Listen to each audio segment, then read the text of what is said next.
The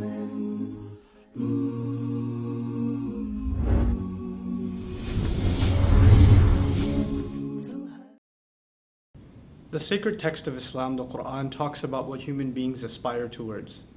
On multiple occasions, Allah will talk about things like men desire women, or they desire money, or they desire status, or that people desire things like, a house.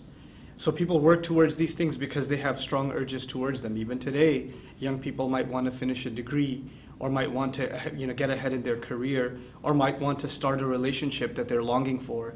All of these things are always going to be there. They've always been there. There's a modern manifestation of them today, and there's an older, pre-modern manifestation of them before. But the Quran is also very interesting in declaring that all of these things are not actually goals. So if someone's working out because they want to look a certain way, or somebody's working really hard towards getting together with this other person, or they're working towards making X amount of money, that all of those things are actually not goals. They are a means to a larger end. And that end, dictates all of these minor milestones that we achieve in life. That this life is actually not about acquiring physical things, or physical pleasures even. This life is about attaining purpose. And purpose is found when you live not only to better yourself, but to better the things around you.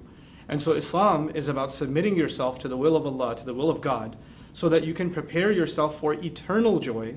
And in doing so, you don't deny yourself the pleasures of this world. You still get to enjoy this life.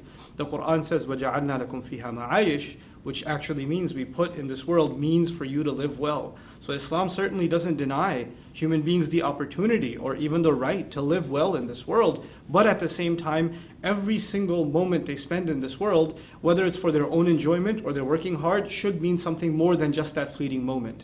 In other words, I don't live for the next movie. I don't live for the next game. I don't live for the next dollar that I'm going to earn. These things will come and they will go, but what will not go is my relationship with my Creator, something far superior and far more powerful. So Islam is really at the core of it asking you and me to find true purpose in our lives, and that purpose will be to find the one who made us and then see how he wants us to live our lives.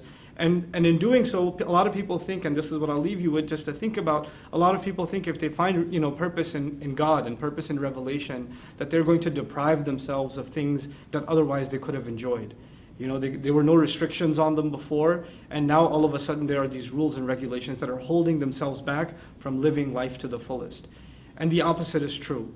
As a matter of fact, when one submits to God's will, and one accepts the revelation and the burden that it lifts, actually the Quran talks about how the advice that God gives, if you were to abide by it, يُخَفِّفَ عَنْكُمْ, He would relieve burdens off of you. Life would become so much easier, so much more relaxed. You would find so much more peace and so much more harmony, not only within yourself, but also with the relationships all around you. So the purpose of life in Islam is to find peace within ourselves and peace with our Creator by becoming true servants and really sincere servants to the one who made us. Thank you so much for listening. Assalamu alaikum wa rahmatullahi wa barakatuh.